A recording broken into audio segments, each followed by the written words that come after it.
Before I turn it over to our town manager, ooh, it's loud. I want to say a few things. I was interviewed during the open by Channel 5 and 11, but this is what was exited or edited out, among other things. So now I want to publicly thank, again, the behind-the-scenes local and state personnel for making the Women's Open go so smoothly. Great job for the USGA and to Pine Needles. It showcased this beautiful town in which we all call home. So I hope you all had a chance to go out there. It was incredible. And we ordered that weather just for all those folks. So anyway, now I'll turn it over to Reagan. Try to put a little distance between your iPad and that. Oh. That fixes the feedback. The echo. Yeah. Okay. Thank you, Mayor. Watch me start echoing. So in the interest of getting to your architectural reviews, because we do have some individuals here for that, the first section on your agenda has to do with the public hearings that you will have next week. I will note that everything on there, with the exception of items A and F, are actually quasi-judicial in nature. So if there are questions of staff, I'm sure BJ can assist with that, but they should be of a procedural nature as opposed to anything specific to the application itself. Item A, of course, is the text amendment we had discussed previously that has now made its way through the planning board relative to multifamily developments.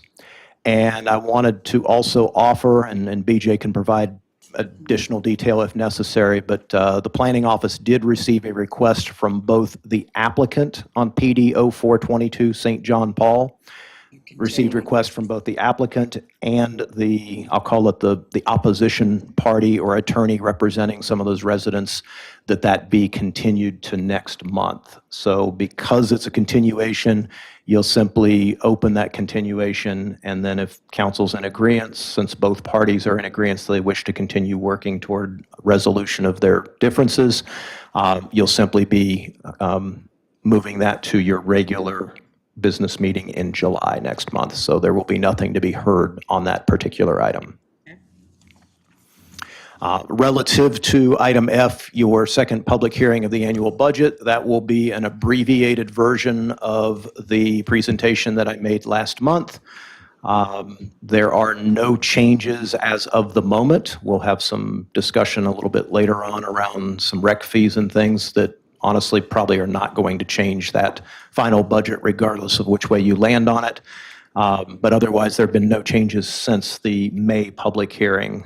No additional information from state, federal, or county that would have us change any revenue or expenditure estimates, and no changes at the last work session when we had the discussion around the budget. So everything with F is as it was last month. And unless you have any questions of staff relative to be it AF or any of the quasi-judicial matters, I'll go ahead and turn it back over to you, Mayor, to take up the ARs. All right. Are we ready for the ARs? Because we really can't talk about the other things very much. Morganton Road, the Lux. Do we have someone who's speaking about that? Sitting behind We'll me? have a staff report, yeah.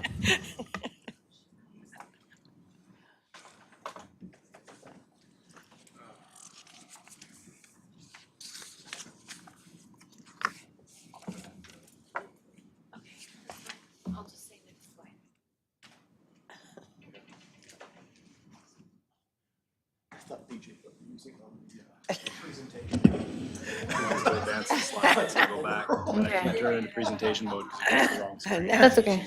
Thank you. I thought maybe Jennifer was going to sing to us too. Oh, no.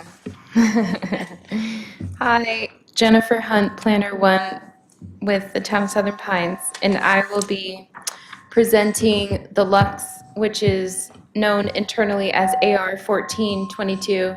Hers is echoing too. Try to, like, they told me to back off, so. Okay. Yeah.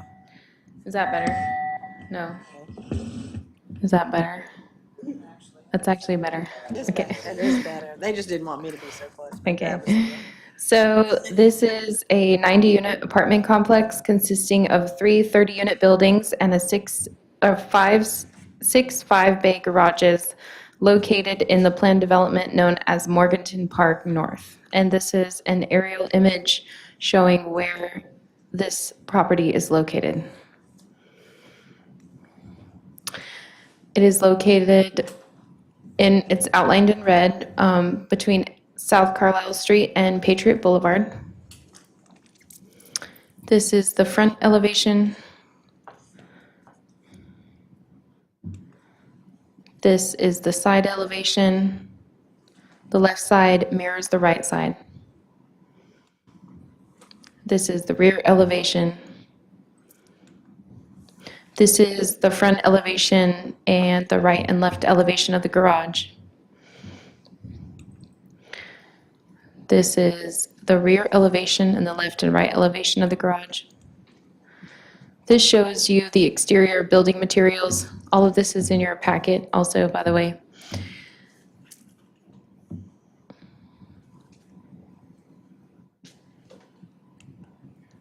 So we looked at two different criterias, UDO section 4.10.4, building design requirements. They are requesting a building or a deviation for building segments. They state that their 3 stories have a mean building height of around 39 feet, and the overall building dimensions is about 96 feet in length. So that is more than twice the building height. For the exterior finish, our requirements, according to 4.10.4, is 80% brick. They are at 75% brick. The remaining exterior material, the other 25%, is the shake vinyl siding. The building will have black architectural shingled roof along with 2 black metal roofy breezeway entrances, vinyl siding to correspond with the legends at Morganton Park, white exterior doors, windows, and balcony railings, and black exterior light fixtures throughout. We also looked at the multifamily development standards, UDO section 4.10.8. They are requesting a deviation for number 1 and 3. There's actually 4, but the first 2 are on this slide. So number 1 says, include variations in heights, color, setback, roof lines, trim, and building sizes to create visual diversity between structures. Each of the 3 buildings appear to have the same exterior appearance, so therefore there is no diversity between structures. Number 3, articulate facades by including projections of at least 5 feet at least once every 50 feet along the facade. The front facade, and this is from the applicant, the front facade of the apartment building includes 2 breezeway porch entrances that project out from the building by around 8 feet 3 inches. The front corners of the building to the breezeway entrance is 33 feet 2 inches on each side, which falls within the required UDO standard. The building section between the 2 breezeways is 89 feet 8 inches and does not contain a 5-foot projection. However, this section has several 1-foot projection that adds depth to the front facade. We would like to request a deviation for the middle section of the front facade. In UDO section 4.10.8, also the multifamily development standards for number 5 and number 6, there is a deviation requested. Number 5 says units above grade level shall have access to private balconies of usable dimensions no smaller than 10 feet by 6 feet. So the 1.1 unit, that is a 1-bedroom, 1-bath. The balconies are 6 feet by 11, roughly. So they match our criteria. 2.1 means 2-bedroom, 2-bath. Those match our criteria. 2.2 means 2-bedroom, 2-bath. So those right there, there's a deviation requested. And then 2.3 is also a 2-bedroom, 3.2 is a 3-bedroom, 2-bath. So that meets our standard. So it's just the 2.2 unit, which is a 2-bedroom, 2-bath. Number 6, Did they say why? That there's a difference? I mean, they're so close to being the 10 feet. right, the applicant is here tonight, Casey King, and she will be able to address that. Okay. Number 6, says provide private entrances at grade level and adjacent to private open space to the greatest extent possible. Unless otherwise approved by the town council, no more than 4 dwelling units shall share a common entrance. Well, these are three buildings with 30 units. So each of the 3 buildings appear to have grade level entrances that access more than 4 dwelling units. So our applicant can explain and may need to request a deviation as well. Okay. So that concludes my presentation, and if you have any questions, I can answer, I will answer. If not, I will ask Casey to come up here, and she will also present. Do I have any questions for Jennifer? Or we can get the applicant up here. Okay, thank you. Thank you.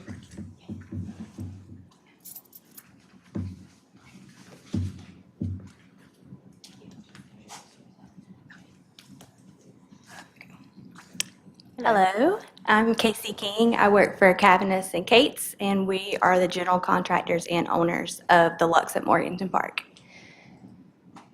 So I put a PowerPoint together. Jennifer did a good job showing the forward and backwards. Okay, perfect.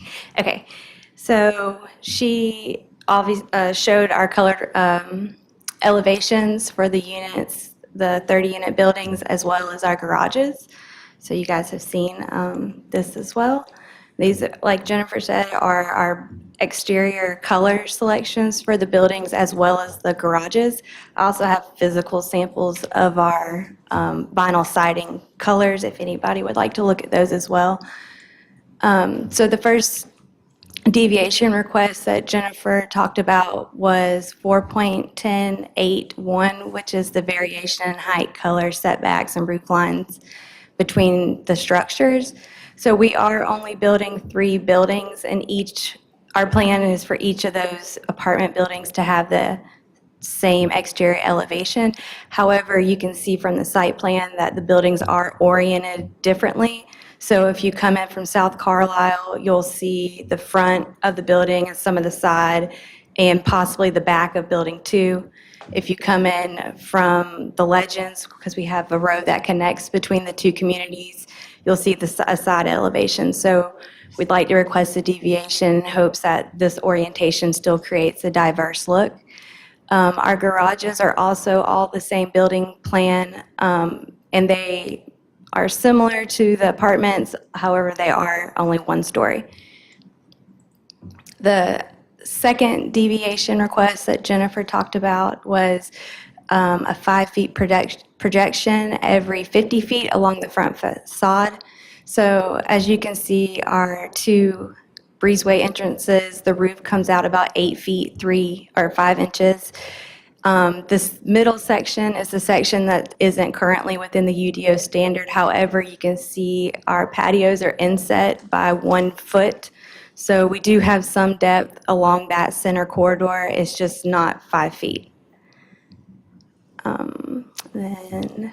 So our patios. So we do have 5 different unit types within the building. The only one that doesn't meet the 10 by 6 balcony is our 2.2. I've included the floor plan for that unit as well. There's 6 of this unit in our 30-unit building.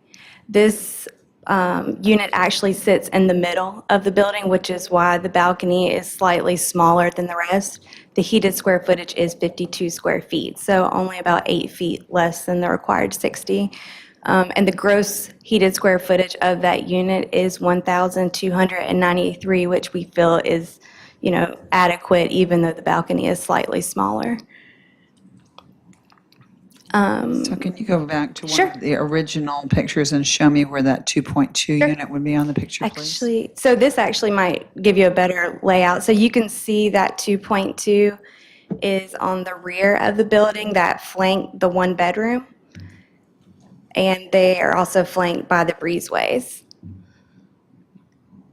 But I can show you on the, so it's actually on the rear of the building too, if you'd like to see the rear of the I'd building. like to see Sure. the exterior view of that, please. So this is the rear of the building.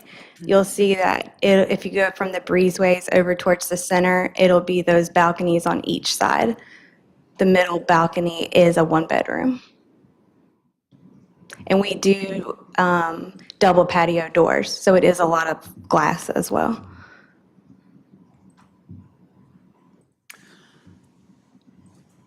Okay, I'm not sure that you just cleared it up. So there are 3 sets of balconies Yes, ma'am. between So- the 2 breezeways. Yes, so the center balcony is a 1-bedroom, and the other 2 would be that 2.2 unit plan. The ones that look small and like the doors are sort of hidden. Okay. And then you're probably getting to this as well, but how many, Of that unit. yeah, units use a common access? There's 6, so there's 30 total in the whole building, and then there's 6. So there's one on, the first floor, second floor, and third are all the same. So it'll be those 3 that you're looking at, yes, on the Right. rear. And then the question I was trying to ask was unrelated as well, regarding how many units share a common entrance? Since we Sure. were asking for 4, is that also 6? Yep, Okay, sorry. and I've got a floor plan of our first floor that'll probably maybe explain that a little bit better as well. Okay. So you can see here, this is what our first floor entrance looks like. On the first floor, residents can enter from the rear or the front of the building. There's also a center breezeway that gives all residents access to an elevator to the second and third floor. And we have 2 stairwells at the front of the buildings that also allow residents to go to the second and third floors as well. So there's really 4 entrances per a building on the ground level.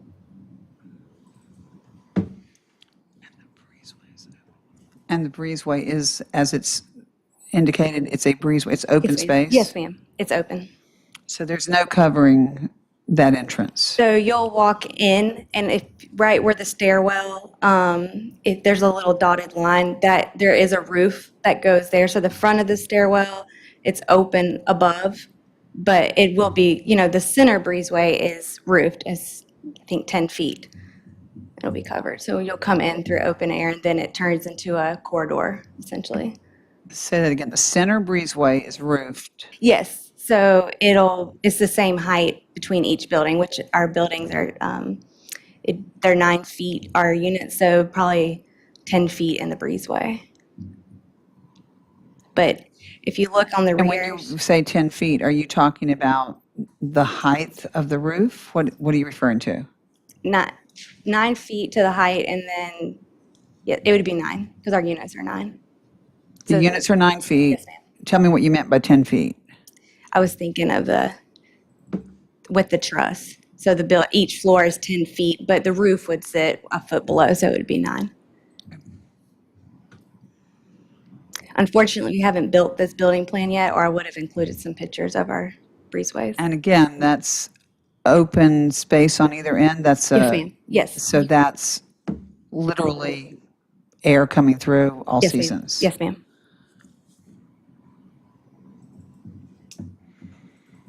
Are these going to mirror what you already have? Is this, So in the Legends, so the Legends is a 24-unit building. So, and the only difference is there's no center breezeway. So there are 2 breezeways, just like you see here, where you can enter from the front or the rear.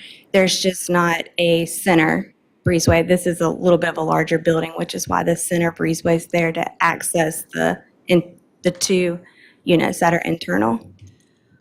and the exterior products, are they mirroring what Yes, you already have? I've got some pictures of the Legends, which is our property next door that we're tying into, if people are unfamiliar with that project looks like. You might want to put that up just to Sure. show. This was also a deviation that Jennifer brought up, but I think I may have misinterpreted my explanation to her. So the UDO stated that the width couldn't be twice as long as the height. The sides of our elevations actually do have a 4-foot 8-inch bump out that you can see at the back of 2.3. The building does come out to create that larger 3-bedroom in the rear. So it is segmented into 2 smaller sections of 42 feet and 56 feet, if that qualifies as a building segment. Was there a deviation with the brick from before? Because now you're at 75 instead of 80. Is this what they did before?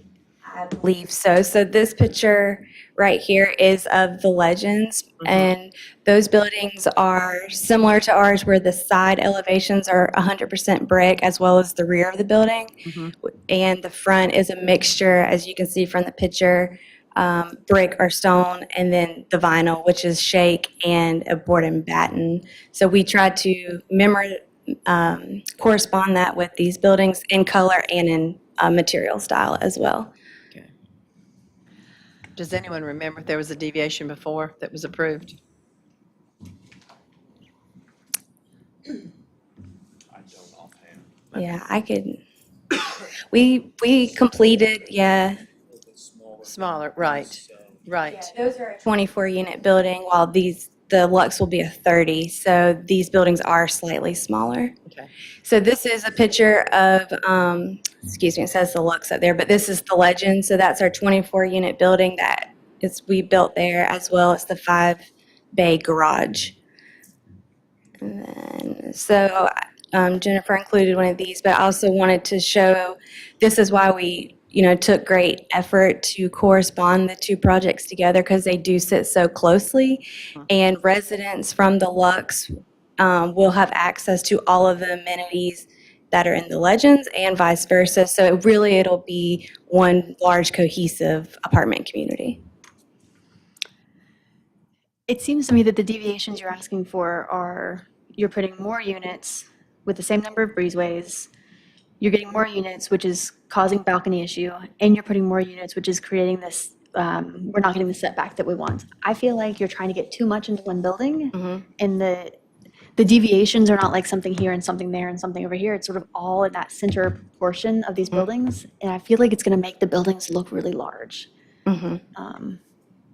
I think that my recommendation would be to go back and look at it again and see if there's a way that you can get the buildings to fit within our guidelines, and I think they would actually fit in with what you already have at Legends better. So I definitely think the balcony one is achievable. It's only one unit type out of the building that's not falling in that UDO. What Entrances, because the other buildings are 24 units with 4 entrances. So the way that UDO reads, I just want to make sure I'm interpreting it correctly. So when you come in one breezeway entrance, that can only lead to 4 dwelling units? Is that the way that's supposed to read? So if you enter from the rear and the front, with it having 4 entrances, would that be 16, is accessible to 16 units? So is it by floor or by the entire building? Well, I mean, I don't know, that would be a question for our planners, but my quick math is saying 30 units at 4 entrances. I mean, Okay. for the entire building, I'm seeing 4 entrances and 30 units, which is 8.5 per entrance. Keep it in proportion to what? Right, and I also get the sense that we're trying to jam as much into a piece of property as we possibly can. I concur with what Ms. Clemens said. So, not content. Might want to go back to. You might want to revisit. I mean, I think that would be easier for you than going through the process with us at a regular meeting and for us to Okay. object to every little thing. I think it's worth revisiting Sure. before you bring it to us. We have those ordinances for a reason. Sure. Okay. Do you want to finish your, No, that was, I included a video that showed our Legends property as well to see it tied in, but further make our point? yes. So, We appreciate what you're doing. Yep, Ryan. sure. Thank you.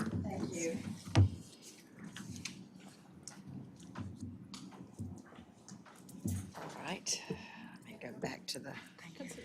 And now we, our architectural compliance permit for Patrick's Point, AR 1522. Thank you. Madam Mayor and members of the council. Is this your first time to be in front of us? Well, I wasn't going to mention that, but yes. Okay, well, never mind, I didn't mention it. Thank you. It's your first time ever. I mean, I realize that you've. Absolutely not. invitation precedes you. And Thank oh you. my Yeah. goodness. Yeah. Yeah, I've asked BJ to not do that. That gives me a lot to live up to, but, so this is a project that I think you're all very familiar with. We're at architectural review for this project now. And what I've done, I think, following suit with Jennifer's approach to these, is to basically highlight in the presentation what may or may not be compliant or needs consideration from the board. Our applicant, Mr. Kerry Finley, is here this evening with Finley Design, and he will be able to follow up with any additional information or answer questions from the council. This was the site plan that was presented during the special use permit process, which was approved in February of this year. And then this was the more illustrative design that did come in with this application, this architectural review application, but which I think you've also seen before. May I pause you 1 second? Yes. And this is a rookie question from me, but I know there are rights-of-way issues in this property, and that this property cannot go forward unless and until those rights-of-way are abandoned by the town or not. And my question to you, knowing that you have a great background in this, is it not appropriate that we would address that issue first, and whether or not we were willing to abandon the rights-of-way in this instance? Well, I think it's an excellent question, not one that I was Anticipating? necessarily aware of, although I will say that as I drew out no, I don't think I did it on the cover slide, but as I was drawing out the parcels involved in this project area, it did appear to include portions of streets, split down the center of streets, so I assume that there Right. were some rights-of-way Those have not been issues. abandoned by the council. I think that's true. So I think that that's something that needs to be addressed before anybody goes forward with an architectural review. There are only 2 buildings that are impacted by the right-of-way. So I still think it's pretty important that we have the entire project before we look at architectural review. And if those are rights-of-way that the council chooses to not abandon, I think that's going to impact your design. it could impact the design, but it wouldn't impact the design of the buildings.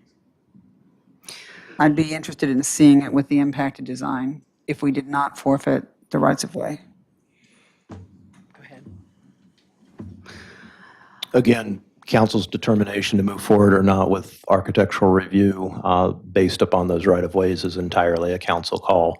Staff is in receipt of a request for abandonment of those right-of-ways. I know Mr. Mickle has been reviewing quite a bit of history on that and taking a look at it. I'm not aware that a completeness review has been completed yet, but that is, the right-of-way abandonment is something I would anticipate seeing on a council agenda in the next 60 days or so. Yeah, it's currently scheduled for July.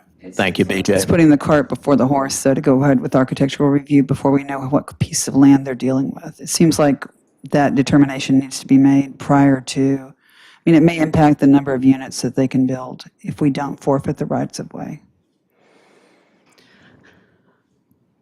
Correct? It certainly would impact the site plan, which Right. would come in at a later date. That has not been Right. approved yet. Would not impact the architecture. And if something did occur that would result in a change of architecture, we would have to come back and resubmit an application and modify that application in the future. And so if it did have an impact, however, if it does not have an impact, we would move forward with the existing plan as is and with the architecture as is. I'd rather have all the ducks in a row, though. I'd rather know what we're dealing with. It only impacts really 1 building or 2 buildings, the 2 buildings on the. Matters. But it doesn't impact anything on the entire side of that project. So the architecture on that entire side of the project would not change. So there would be no change in the architecture, including the townhome units. So all the architecture would stay the same.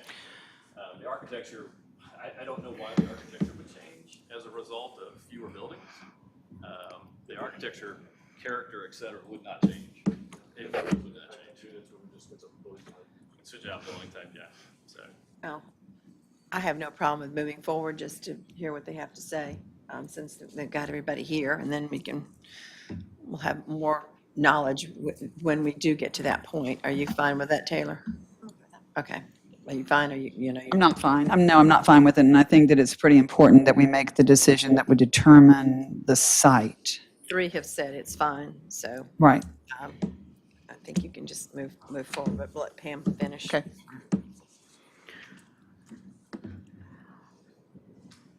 There are currently 3 products that are proposed for the site. One is a 3-story apartment building, which you see here in these elevation drawings and in this rendering.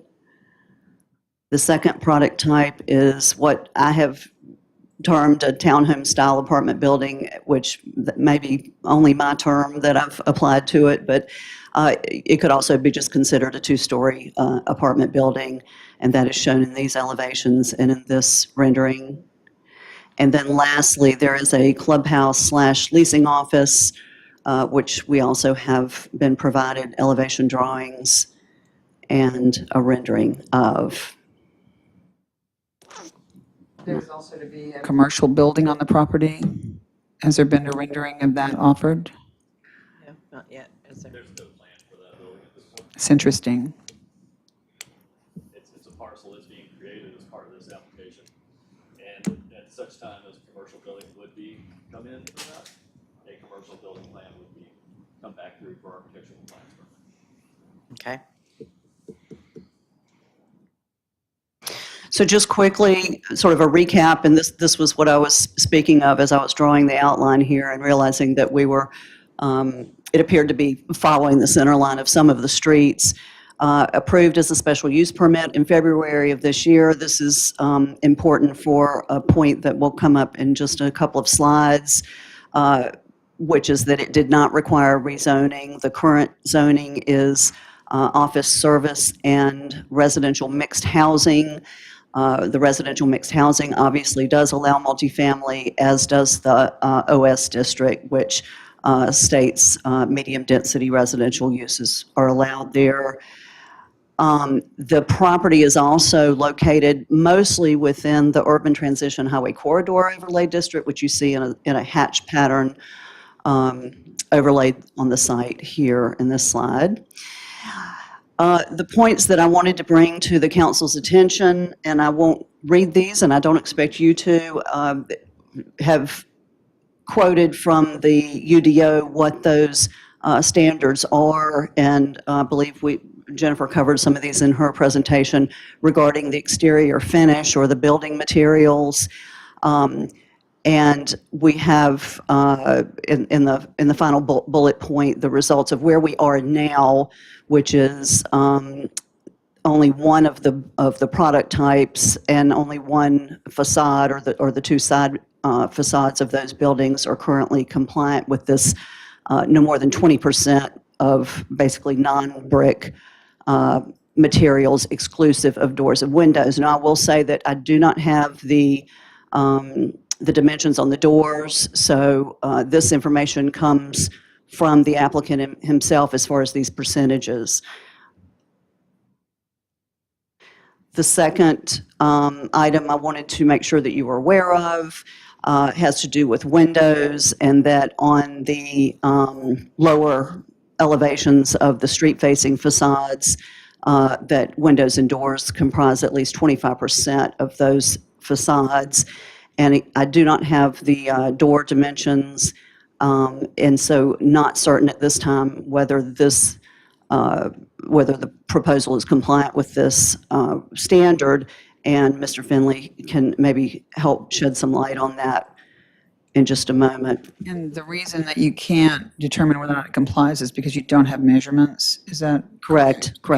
I don't have measurements on the windows as they relate to these street-facing Thanks. facades. Okay. Is it standard that you would receive a plan without measurements on windows and doors? Is that Right, there are unusual? some measurements on the elevation drawings, but it was lacking in some of the measurements that were needed to determine compliance. Thank you.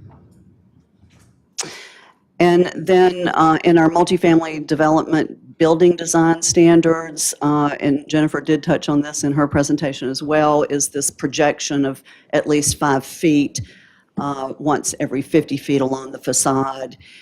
Right now, my determination is that the project is not compliant with this requirement. There are balconies But as you'll see, and I think I have it on the next slide, the balconies are more, they're inset into the building as opposed to projecting from the facade. And these two bottom elevations are important because these are the side elevations which would indicate if the balconies or the canopies or any other architectural details do project at least 5 feet. And that appears to also be the case with the two-story townhome style product. The balconies don't have dimensions on those. The requirement that they be at least 10 by 6 feet is unclear at this time, and Mr. Finley may be able to clarify that for us. I'm sorry, can you back up one slide? Yes. Thank you. Okay, thank you. And then lastly, I wanted to point this out because we did have some interaction with the applicant over the building height requirements. The first elevations that we received on the 3-story buildings showed a pitched roof, and it did exceed the 35-foot building height requirement. And this is why you see this product now. There was some discussion about a deviation being requested, and this is why the prior processes for this project are important, because this is not a planned development district where there's a great deal of flexibility allowed in zoning standards, including the dimensional standards. This was a special use permit, and they would expect to still be compliant with the building height requirements. I included these slides just in case there were questions about projection and how that might be achieved on such a building. So right now, what we do have buildings that are compliant with the 35-foot height limitation, but they look a little bit different than they were initially proposed in order to achieve that standard. And that concludes my presentation, but I'll take any questions you may have, and I know Mr. Finley would like to address the council as well. I think we probably need Mr. Finley here, please. Applicants on all the areas where it says if they're unclear if they're compliant, did you let them know that? Yes, we communicated by email and by telephone because we had some email issues early on with not receiving, and so we began a pattern of following up emails with telephone calls just to make sure that we were. And so some of my initial questions were resolved along the way, but these are the ones that remain. Okay, Thank you, Pam. thank you. Thank you. Good job, thank you. Hello again. No. I will be brief, but it's good to see everyone again. I'll hand it over to Carrie. Madam Mayor and members of the Town Council, it's a pleasure to see you again. Thank you for your time this evening for the Architecture Review Board discussion for the Patrick's Point project. You all know Bob Kuntz, but also want to introduce another member of our team, Carrie Finley, who will be participating as the architect for Patrick's Point. Carrie and his firm, Finley Design, have deep experience designing outstanding projects of many types, particularly multifamily. Notably, Carrie and his team designed the Mosaic at Chatham Park, a high-profile and landmark project for the Chatham area. Additionally, Carrie has experience in Southern Pines and has worked on a commercial project in this area, so he knows and understands the uniqueness and character of the community. Carrie will present to you a design and vision for Patrick's Point that captures the distinctive character of Southern Pines. It will produce the highest quality outcome and something that the Southern Pines residents can be proud of. With that, I'll hand over to Carrie for his vision and our vision of Patrick's Point. Before you get started, I need to ask a question. If you understand the uniqueness, why are you have so many deviations? You realize this was a really tough project for us to approve. I understand. So it seems like to me you would have come in here exactly what we request. And you've got a lot of deviations, and it's kind of an incomplete process here. So I'm really curious as to why you came not having it, given them everything they have wanted, and you're looking at deviations to a project that went down crosswise in this community. Well, thanks for having me. So let me just start by saying our intent here is to try and create a project that ties in with Southern Pines. We really looked at the downtown architecture, since this is closer to that area, to try and tie in architecturally with that. So we designed the buildings to have more of a street feel. So they're not like a typical monolithic building. There's a series of different facade treatments. So it feels more like a street to break down the scale of the building as you go along the facades. So I don't know how this works as well. So here we go. That's okay. So that's why we have different kinds of facades, different kinds of treatments. So in looking at a couple things with some of the questions that Pam had for us, I will say that I was doing my best to give her everything that she needed in time.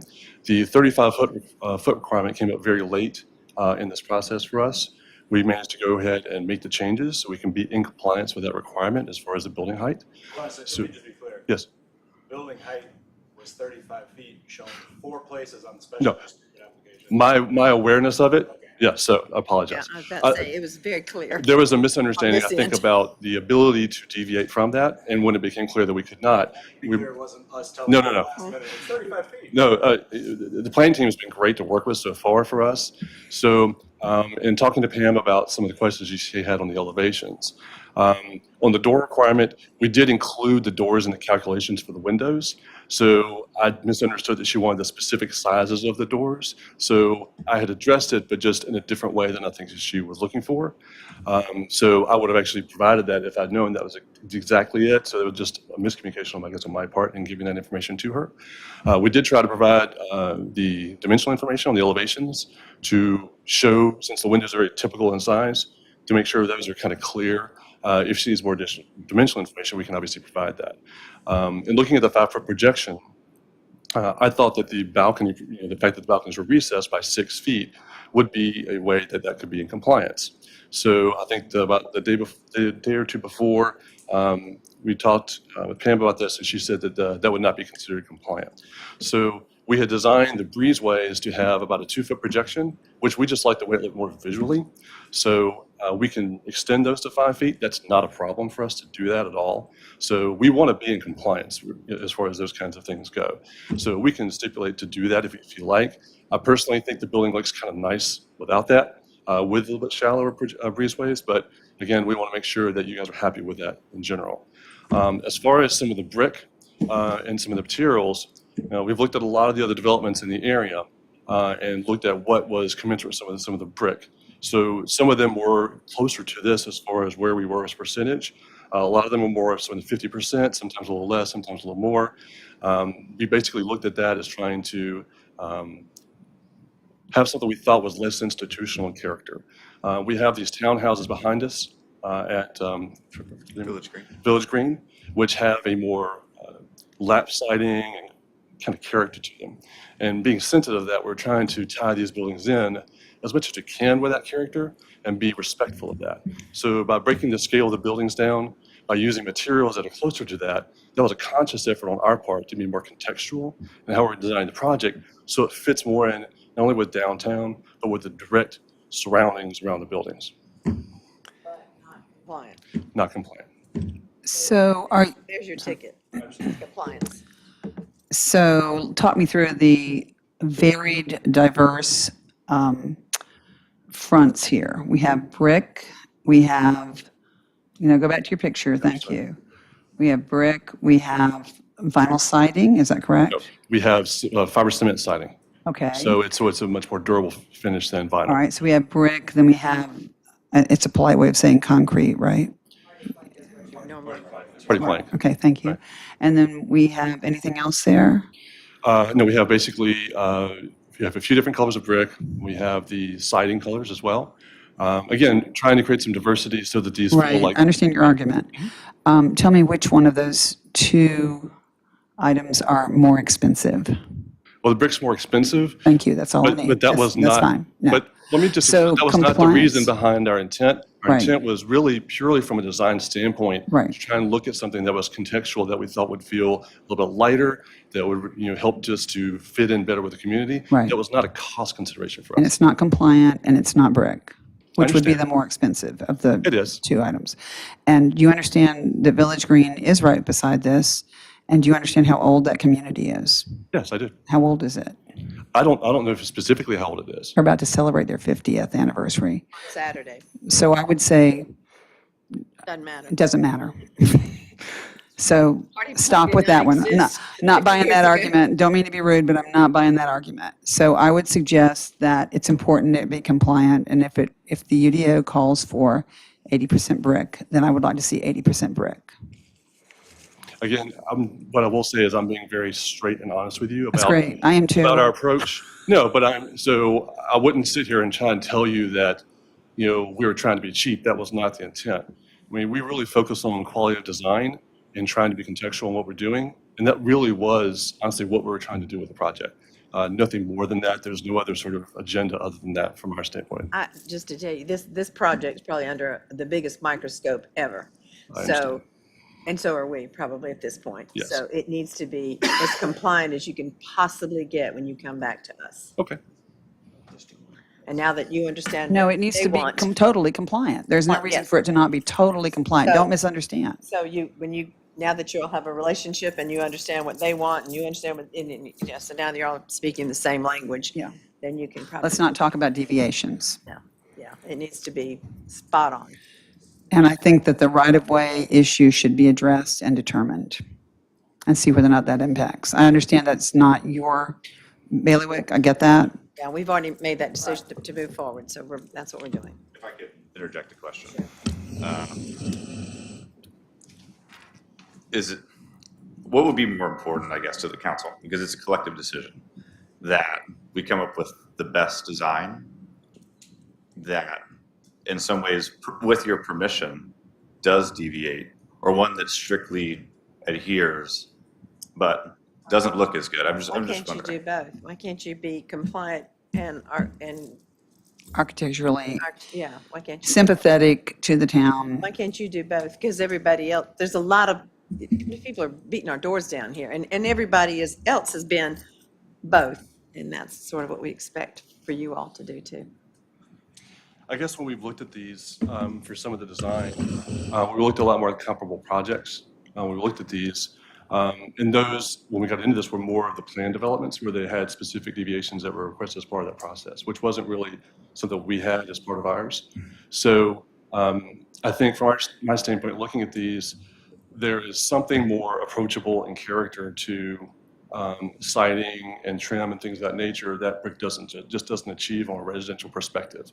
And so I think that blend is much more attractive to me as an architect and much more pleasing to see and to experience than the brick. So it literally is just a design choice to try to do that. Now, obviously, we want to make sure that we can design something that you can approve and be happy with. And if you want us to go back to do full compliance, we can do that. It will be difficult to make it, I think, look as attractive as it does now. And I think that's where he was going. Give That's us all. a shot. Give us a shot. Would you like options? You can give us options. I have a question. The other rendering, was that one of the options, the one that had They're all representative. These are all representative. This was the two-story. okay, maybe that's what I was looking at. Yeah, that's the 'cause that two-story. has more, It's closer yeah, to the Village Green. And that's one where, for instance, the 5-foot projection, we literally can just take the whole center section of the building and recess it back to get in compliance with that. but I'm referring to the brick percentage, that That's- the other one looked to have had more of a, I don't think so. So- I think it had different units, and one was with I will the say concrete this. siding. The one before that, is that what you're talking about, Paul? yes, Two-story, the two-story. go back to the with two-story, because it looks like the center is all the. Forgive me, I don't know the order. Yeah, that one, okay, That looks like there's brick at one end and the The other end. right. rest is not. And The other end is white brick. Yeah, So the it's other about- end. It's white The brick. the that's other right. end is white brick, so, Okay, it's hard to so tell that we, from- again, one way, where strategy we're using was to use a light colored brick to make it not feel so heavy, so it feels lighter and more approachable. And then, I guess what I'm looking at is just straight ahead, the greater percentage of brick just on that one section Sure. looks to be, to me, kind of a lower quality product. Although it does have more brick, it just doesn't look as Which is why, impressive. we like the other, using less brick. Yeah, So, and then yeah. what we did here was to give the buildings the weight of the brick, and to maximize the visibility of that, we did that on the end caps of the elevations, so that each units on the ends had more brick and the ones in the middle had less brick. So it was a conscious decision so that it had more of that feel of the brick. That being said, I would agree. I would like more of the center sections than I do like the pure red brick. I just think it feels a little more institutional. Yeah. But that's just my personal preference as a designer. In each of the multifamily developments that have come in the past that I've been a part of, the Eagle Landing has a substantial reduction in brick. It's probably 55 to 60% brick. It is a substantial reduction. And the reason being is that residential character. The town standards for multifamily development are based on the commercial development standards, which is a downtown standard. What we've talked about in the past is that for a residential product, just as I think Mr. Murphy was pointing out, it starts to look more institutional with more brick. And if you start to get to 3 stories of brick, you really get into a very heavy building. Whereas, as Carrie's drawings are showing, you can lighten that building up so the building doesn't appear as large. When you start getting to 3 stories of brick, that building can feel very, very big. Yeah. And back to the Lux, and back to the original, it was granted about a 50% deviation in the original Morgan Park plan. Calvis and Cates actually during the process decided to come back and add more brick, but there was a major deviation that was granted for that project as well. So, Yeah. Because I understand, the nature of the conversation within the context of all that has happened. And I also understand, okay, if that kind of went that way, then you need to come 100% compliant. No, I understand. But I'm just thinking, again, I'm just looking through the artistic lens, that looks more institutional, where the other does actually look better. Yeah, and that was our intent. My goal here was, we're really trying to sort of elevate the design for the apartments for Southern Pines and give you something that you can be really proud of and set a really high bar for quality of design. And so what we thought was a really nice way to do that was having a more mix of materials rather than just being so dependent on just brick. In most of the projects, this actually has more brick on it than we typically do on most of our multifamily. So, and obviously we want to make sure that we can do something you can approve. And so our intent was not to give you something that there's no way you can't. It was more just to try and something that we thought was in the realm that you might be able to exercise some discretion on. That's all. Well, I think now that y'all can talk to each other. Sure. And you can get to each other and then work out something and come back to us if that's. Okay. Hopefully there's some variances with the brick that you can do that will break it up and make it look Right. less, Doesn't have to be make it look more NC architecturally State brick. yeah, Sorry. pleasing. Because if you look at downtown, you drive up and down Broad Street and every single building is brick. Right. Granted, some are painted, but it doesn't feel like a giant monolith because there are architectural differences. Yeah, the Yes. windows, the trims. I would agree with that, and I think what we're doing is that's where we're using some of the different colors of brick too. I mean, we could just go in and say, well, we're going to do all one brick. Please don't. But that's, I have no desire to abandon roads Yeah. for that. so, and I will say this, when we're talking about cost, the red brick is the cheapest. And by the fact that I'm actually including some other colors on here actually raises the cost of the project. Yeah. So for those portions of areas. So again, I really just want to have a project we can all be proud of. That's really all we're trying to do. And we can collaborate with Pam on going back and Yeah, forth to try and get us now where that we we need to all be. understand kind of what we want to do, I think we can move forward. You guys can remember, That'd we be great. actually had a conversation about this at a work session where we talked about Mm-hmm. the impact of using all brick and how, yes, it can come off as a brutalist, just Mm-hmm. huge monolith. But then we brought up some examples of what we've seen in our community where they do use significant amounts of brick, but they vary it up with different colors, different patterns. And here's Harris Teeter, here's Zaxby's, how they changed it up with different colors, different patterns. That's just kind of the side of a fast food restaurant. So it is possible, and we've had that discussion in the past Right. about the nature of large amounts of brick. It doesn't necessarily just have to look like, big brick. One thing I will point out with this, and we're aware, we've used that strategy when we did the Panera Bread and building over on 15501 a few years ago, where we used different bricks for different features to sort of give some variety, including some accents. The only thing that having all the brick also limits you is the colors. We can't have brighter, warmer colors that are lighter and things like that with brick typically. There's limitations on the clay content you can actually put in the brick. So there may be a nice thing to have some little brighter colors, like, for instance, having that sort of like, slate kind of bluish gray, the pale green. We can't do that with brick. Right. So Oh, it's I going to see. basically make the projects less festive, less engaging from a color standpoint, just because we're limited to only using brick for the project. Typically, with jurisdictions where you're seeing, UDO requirements for brick, it's typically, say, if it's, say, 75% for commercial, it's like 35% for multifamily. So there's usually a break difference between them that sort of recognizes the difference in scale and the difference of the type of use. So that being said, I'm not trying to criticize the UDO. We're just going to give you our experience, and obviously we'll work to try and come up with something that you're happy with. All right. We all look forward to seeing what you come back with. One question and ma'am. then a brief comment. So the end units on this end, are those more than 80% brick, exclusive of windows They and have to doors, would be. you say? Yeah, those are, yes. So that- Because we maximize the brick on the end cap so we could have more flexibility for the middle of the I building. got you. So, The other comment is, and I don't argue that there might be improvements to the UDO where this is concerned, but I don't have the authority to deviate from those. No, I understand. As we work through this, I'll be looking for what the language directs us to do, and then we'll come back and this council. I think we have some clear direction tonight, which is very helpful. That's what we need. Very good. Thank you very much. Thank you very much for your time. Thank you. All right. Just so there is absolutely no confusion coming out of this, we would expect to see both of these applications back next month, not trying to work through something next Tuesday evening. I would expect it to take longer than a week. I would too, but Okay. Yes. I want to be clear before staff gets caught up in a conversation and there's a Okay. question, so. It won't be ready by Okay. You Tuesday. just saved us 2 conversations outside, so yeah. Yes, yes, we will, yeah, I was thinking of it. Thanks, Reagan. Thank you. With the design by next week. yeah, yeah. All right.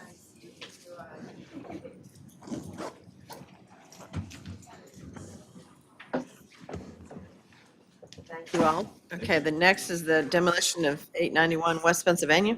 Yeah, there really isn't anything to add to this one other than Lisa Webb had reached out to the owner on the property, suggested that if she had a contract for the sale of the property, because she's had it on the market for some time, that she please send that to us. There has been no contract forwarded to us to date, so that means it's still on the market, it's still structurally deficient, and it's still eligible for demolition. So the request at this point, if council has an interest, would be to move forward with that next Tuesday. At some So- stage, we will have to re-begin the entire process again, and this has been going on for a Yeah, because couple you- of years now. So my question is to the mayor, who indicated that you maybe had an inside, You couldn't get in the building, she wouldn't let us in the building. okay, She all right, can't, it shows she wasn't going to buy something she couldn't get into. okay. And Mr. Murphy, you also expressed some concern historically. Are you on board with, Well, yeah, but at the same time, some of the residents in the area are concerned if a child were to go there and to try to, so you Play. have safety concerns? big time, yes. Okay, Thank you. all right. And yes. Absolutely, no, that's fine, I just was trying to respect what both of you had voiced a concern. There's also tanks, that's the Right, concern. I understand, the And I underground did tanks. reach out to her again to say, you want to try again, and I didn't hear from her. so Okay, all right, thank you, then move I'm forward. totally on board. Okay. Thanks, okay. Thank you.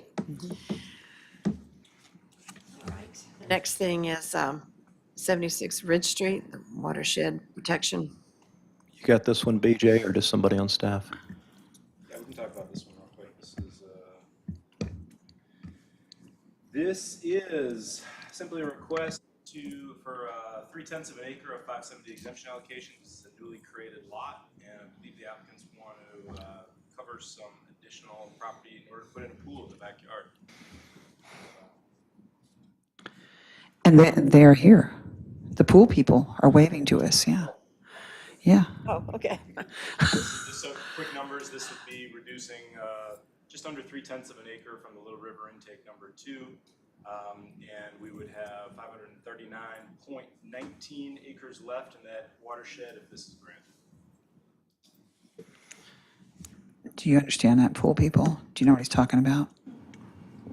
Probably not in the detail required to render a cogent comment on it. The construction plan does include a drainage system. Do you want to come up here so people? Come on up here to a microphone. Yeah, and if you'll state your name and whatever address that you're. Hello, my name is Jonathan Baker. This is my wife, Lindsay Baker. We reside at 760 North Ridge Street. So interested in building a pool and patio in the backyard. The plan includes understanding that the impervious surface is a constraint that we're seeking exclusive from. The plan does include drainage both in the patio and the surrounding grass surfaces to help push water into the low ground at the rear of the property to facilitate drainage. That's probably the extent of my architectural ability to explain There to you go. you. You sounded like you really knew what you were doing there, though. You did very well. Let's talk about the impact on neighbors and runoff. And do neighbors know that you're asking to do this? And how are we doing with that? So I know, so the lot directly behind us, which I believe is a New Jersey, an East New Jersey Avenue property, which is downhill from us. So that's the direction in which the runoff generally goes. Yeah. I knew through work the individual who resides at that property. I've not discussed it personally with him. From the parallels of our backyard into his backyard is there is no construction in that area. He's just put up a swing set. But we have not discussed it in depth with the individuals who live further up or further northeast or southwest on Ridge Street. Okay. But the person right behind you is where water typically runs off. Yes, that is Rick and Faith Lozano. BJ, can you help me understand impervious surface? Is this surface that water is not able to soak into the ground and therefore has to run somewhere else? Or is this water, like area that we need water to soak into the ground? I'm trying to figure out if the pool water's going to go into the pool. So I don't think that's going to change drainage If there's a issues. hurricane, then there's a flood. Okay. So, and that's, Like pools count is because they're already essentially a pile of water, and so if you put Right. 2 inches on top of it, that 2 inches, whether it's Floods out. chlorinated or not, something will run off, because Yeah. it's not going down into the ground. Okay. Yeah, it's kind of weird that it's like a pool really is impervious. Well, it is because there's concrete at the bottom of it. There's just a bucket of water sitting there essentially. The quick of it is, there's 2 issues. There's stormwater issues, and then there's watershed protection issues. Watershed protection on the grand scale, that these guys are nowhere near the grand scale. They're at like the blade of grass scale in this particular application.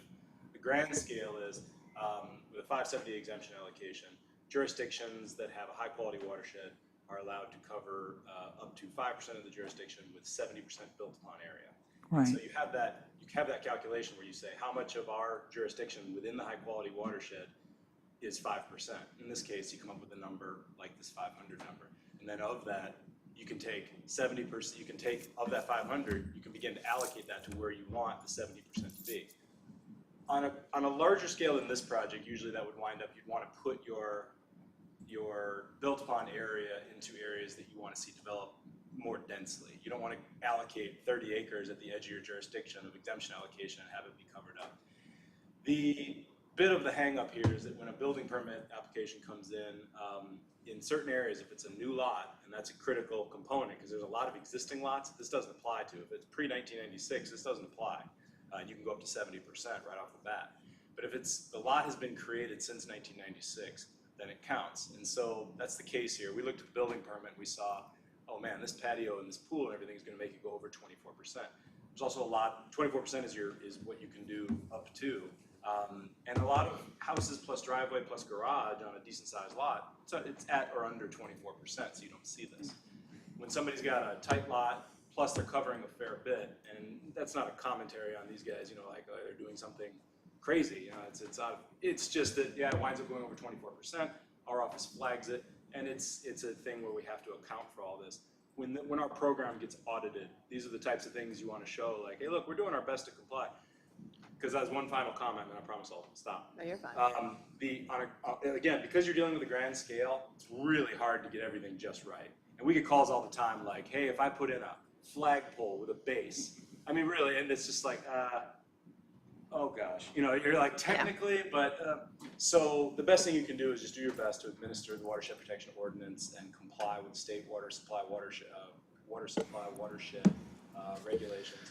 And in this particular case, it is going over 24%, so we need a quick exemption allocation. So is there any vehicle in place to check on flooding and impact on neighbors and There is actually our esteemed colleagues over in engineering, when it comes to more the erosion control and the stormwater issues, that's actually going to fall over to engineering, where they're going to look at building plans, and they're going to make sure that there's no runoff from the subject property. If there is runoff, then they deal with it. and would that automatically flow to James if we approved the Baker's home improvement project? Actually, for a residential building permit, they don't necessarily look at stormwater management. Feel free to An jump. erosion control permit as part of the building permit process, but that is a construction stormwater permit. Basically, you're controlling the sediment from leaving the site, not necessarily controlling for quantity or rate of water. Right. So the way we wind up dealing with it. Orange fence and hay bales stuff. Yes. So for residential, usually, again, correct me if I'm wrong, but usually it winds up being, if post-construction, there's a demonstrable increase in runoff, then it winds up being enforcement action, because you're supposed to retain all pre-post, even for residential. Okay, so if I were the Bakers, I would want to make sure that there was not a nightmare if this was approved.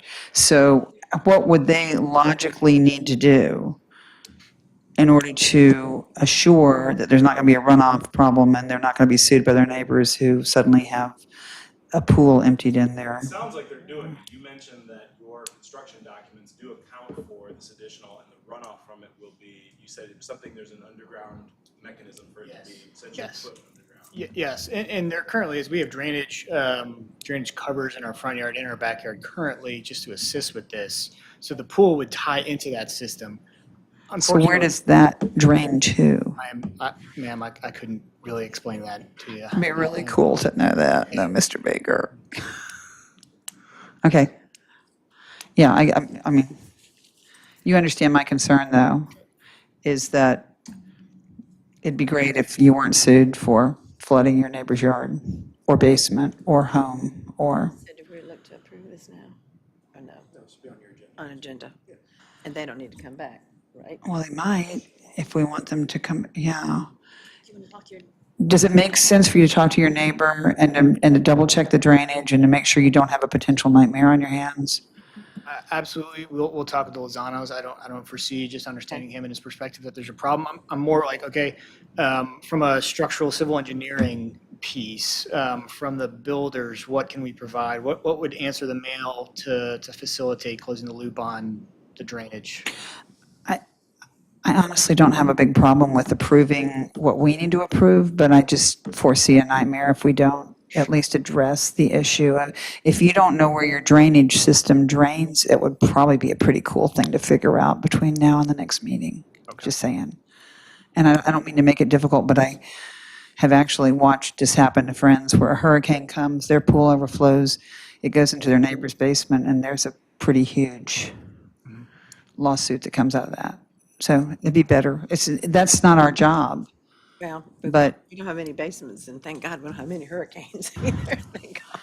well, the mayor's being an optimist now. It's going to be a big hurricane year, I think. Anyway, I don't mean to make it difficult, but I also don't want you to be in a situation where we help you create a problem. And I'm kind of your neighbor, so I'm looking forward to the pool. Do you know where this would drain? Do you have any? Okay. Is that something, I mean, that's not a fair use of James' expertise, is it? No, So I just can't do thought he that. might know, because he seems to know it a lot. And James knows a lot. Okay. Just out of curiosity, Yeah. how far beyond 24% are we talking? He's at 40% with the proposed, 40.9, I think is what we Okay. calculated out. Yeah. Yeah, So he's still under the 70 if he gets the exemption allocation grant. okay, Okay. all right. talk to your builder and talk to your neighbors, and then come see us next Wednesday? Does that sound okay? Tuesday, sorry. We're not here next Tuesday. You know where we go? Next Tuesday, we go to the Douglas Center over on Just up the hill. Pennsylvania, up the hill. It's the green building. You probably know. We'll figure it out. Come see us. Come see us. And are you new? Just want to see us again. That's We do. You can tell that you're cool. Yeah, see? You told me that when we all walked in Just in together. Pennsylvania. Okay. You know Okay, the cool. coalition? Yeah, you know what the coalition is? Are you guys new to town? Sort of military. Welcome. Thank you for what you do. Yeah, so we've been here since September. Oh, well, good. Very cool. Welcome. Thank you. All right. Thank you. Appreciate it. See you Nice next to meet Tuesday. you all. Take care. Next is the MSD. We need the second vote. Yep. Any further questions on that? Again, that'll just be your second vote. You provided one vote, and that again is to create the MSD. That doesn't set the tax or do anything. It creates the area. That's what we've been talking about for a couple of months. Then your next item will be to actually adopt the budget. Okay. Set a tax rate of 40 cents per 100, in addition to 40 cents per 100 in the municipal service district, assuming under item E, you had created the municipal service district. Right. Okay. Any questions on that? No, we're excited. So item G then is the reimbursement agreement itself, and I'd sent all of you the email about Ms. Rusher not being able to be with us this evening. Again, if there are questions before next Tuesday evening, send them along. I'm sure she would be happy to answer them, but I think everything there is in order. This afternoon, I sent all of you an updated Davenport analysis that actually had the 6.8. I had been sending the $7 million one that I had done just for interest's sake, and there you have one now that actually has the 6.8 in it with the actual And that was figures. late this afternoon, right? Yes. Okay. Yeah. Got it. Recreation fees, I'll turn this Is one there over any to chance we could have a Jessica. restroom break before we do recreation fees? Yeah. Thanks. Bing. Reagan, I really wanted to just say I had an issue with the budget and that we should lower it to like 38 cents, just to upset you. It was really just like a, let's just see what the reaction is. Yeah.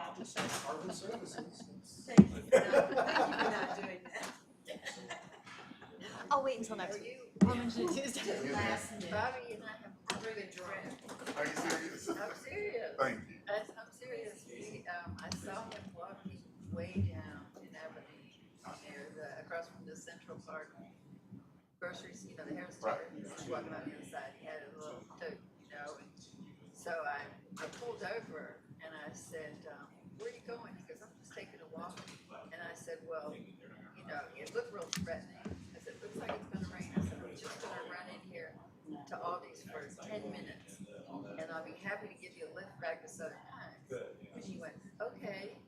And so I went into Aldi's and he came into Aldi's and he found me. And I said, are you gonna let me give you a lift? He goes, no, I just wanted to find you. Say hi. And I think I'm gonna walk back. So he started walking back and it started to rain a little bit, so I pulled over to across from the grocery store. And I said, you sure I can't give you a ride? And he said no, but it was really nice that you offered. So when I see him now at the train station, I just, remind him, like he can't lay down and sleep, but he's welcome to stay. He plays his trumpet, he plays his guitar, and, it would be nice if he had like a really cool little duffel bag or a backpack, because with the way he carries all the plastic bags, it makes him homeless. And then that makes some people that want to use the passenger waiting room restrooms a little bit nervous. But he's real, we become like buds.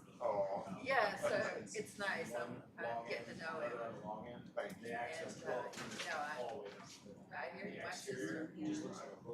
So I go. So by saying that, Miss Muffaletta. Like Muffaletta? I don't know what it is. I mean, I like the word. When I see Muffalettas. What is it? It's a sandwich and it's got like a olive spread on it.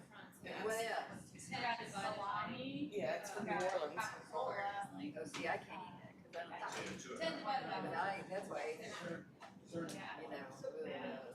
Except for, like I said, it needed a little more sauce. But your son, oh my God. I said Gordon, I have to go over there just to see it. He's graduated, right? This Saturday. All right, pretty exciting. Yes. And he's gonna be working there this summer. Yeah, he's working there full time, and then he's also got a job. He'll be working in a body shop. Okay, girl, you're almost there. It's just Red wine coming. You? Yes. Yes. I'm on it. I'm on the red wine. So, well, that's great. Boy, Red's Corner, they've got that ribbon cutting Friday. Yeah, that's. All right. So that's pretty exciting. Yeah. And I see that it's become quite the hot spot. You know, people, I saw that Rachel has put more playground equipment. Yes, and she's added a lot more pergolas and seating and tables.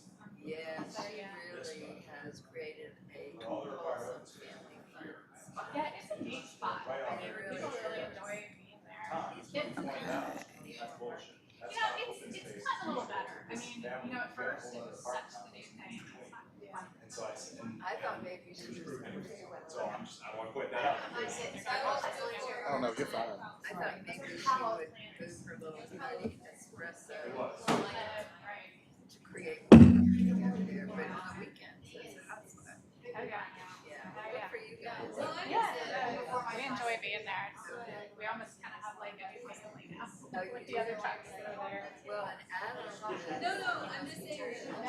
Oh, yes. Yeah, it's a whole different animal being your own business owner. And having your son work with you. So Paul, where are you on? Yeah, and unfortunately that was Where are you on? the way the buffalo is done. It's pre-made, and the longer it sits, the better it is. So it's not something that he can pull apart, you know. I mean, he keeps it, you know. Opposed to buying gun barrels? Not the gumbo, or see if anyone can't make any modifications. Not as well. And when the Polish. I know,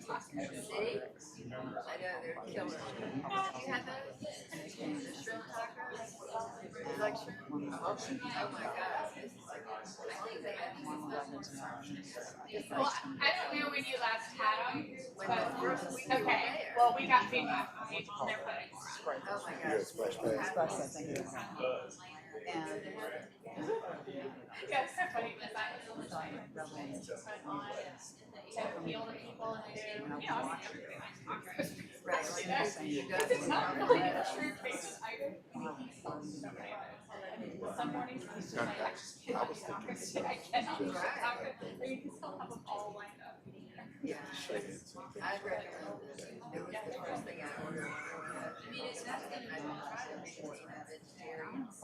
Yeah, and then there's a, so I can't eat the local stuff.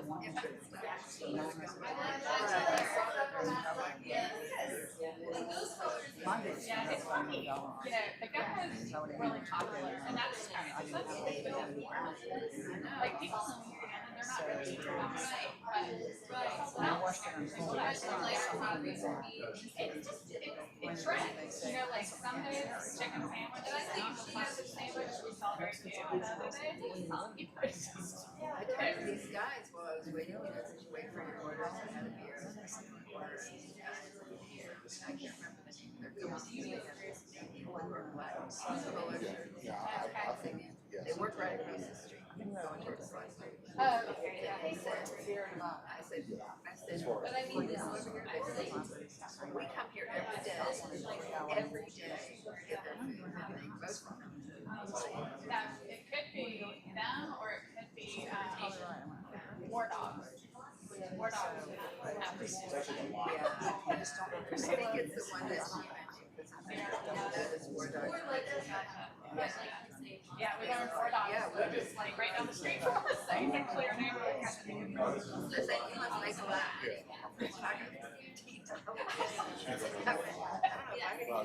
I know. I've been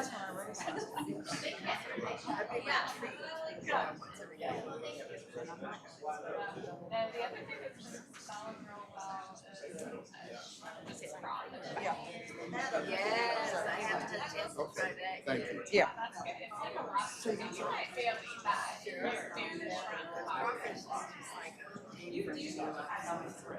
Yeah, yeah.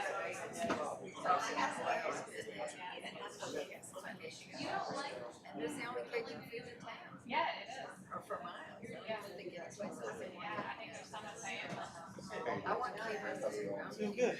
Did you have a good lunch? Oh, we did, yeah, the little girls from school, it was their first time ever having boba drinks and. Oh, yeah. Well, I was gonna bring my wife over and introduce you, but she had been working out at the storage facility, was all sweaty, and I was like, I don't wanna go, I don't wanna go. It's like, all right, fine, we'll go some other time. Oh, thank you, though. Yeah, it's all right.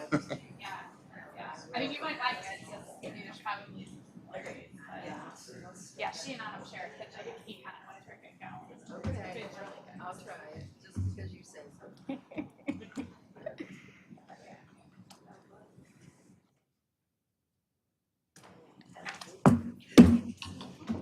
BJ, could you zoom in on that? All righty. Why? I just can't imagine why. All right, let's go.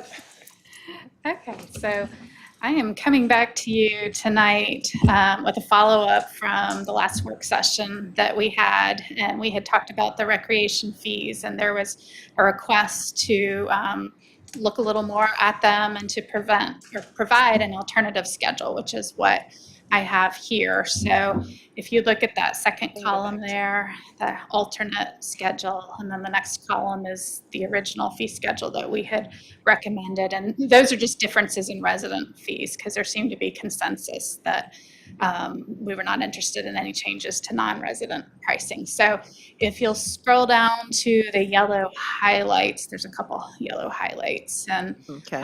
this is what I had understood from the work session, is where we wanted to look at some alternatives. So the first area is the Douglas Community Center. And so we have the alternative that was requested to look at, which was to leave the resident pricing as it is currently with no changes. And so we've put that in there in yellow. And then you have an alternative schedule to the right of it, which is staff's recommendation for the new fee.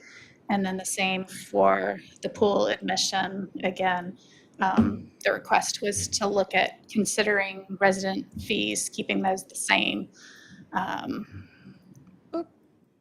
And so then you have staff's recommendation, and then the non-resident pricing is the third column over. And then in your packet, I had put some more details based on some data that Cindy had, just looking at usage fees, broken out between non-residents and residents. And I provided some breakdowns for both the Douglas Community Center and the pool, just so you can get a feel for what kind of fees we're currently bringing in, and as well as the costs that it takes to provide the different services there. Let me get clarification. Mhm. Yellow is what we had before. What we currently have today. We currently have today. Okay. Yes. And And the next those are the column- only two fees. The next column is what your recommendation. Recommendation to go into effect with the new budget. And then the third column is non-resident pricing, which I understood we weren't looking at any changes there. So you're really only looking at the differences between. So you're looking at, okay, $25, 5, 25, 10, 20, okay. Is there a happy medium in here that we can, I would, oh, go ahead, go ahead. Well, I was gonna say what Jessica was about to talk about. Oh, the okay, I'm numbers sorry. that she and Cindy had run and what this Oh, okay, sorry. really means. Okay. Yeah. Okay, go ahead. now, I was just gonna say that, I understand the importance of the numbers being increased. I would feel a whole lot better if there's an increased Douglas Community Center, that's fine, but the swimming pool fees, if maybe it happens up there, it could offset, the little dollar going to $2, because that is a major deal for kids Dollar might be all they can find. who might not have access to the pool during the swim lesson times. And that's kind of, it's a wonderful blessing to have the shell in the winter and that type thing, and for those, but it inadvertently sends a message to the residents of the immediate community that you don't belong. I know that's not the intent, but that's what's actually happening. So I think, That's the perception, and that's huge. yeah. So I think pool admission, yeah, we ought to consider just keeping that right where it is. And but whatever change needs to happen up on the other end, because we have several different groups coming,